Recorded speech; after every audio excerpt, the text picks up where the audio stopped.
Okay, we now move on to IELTS speaking part 2. Your topic is describe a thing you did not, you did to learn another language. Now this is all past tense, so you Yes. will share your experience of learning a foreign language, Yes. please.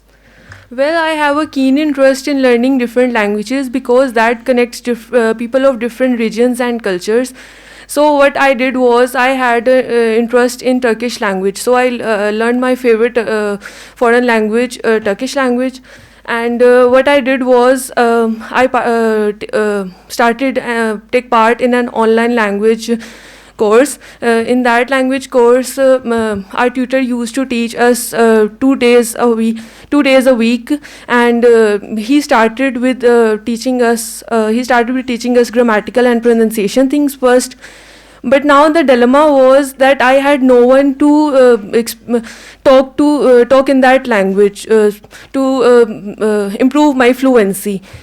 So my teacher suggested me to download an app through which we can connect to different people from other countries to improve our fluency and another language skills. Thank you very much. You've spoken for a minute. Overall, it's good. Try to focus your fluency.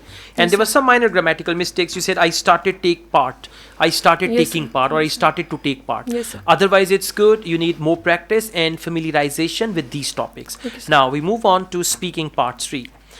What type of difficulties do people face when they learn a foreign language? Well, I think there are a lot of difficulties people face. First of all, people face hesitation and shyness and a lack of confidence. Lack of confidence in learning that language.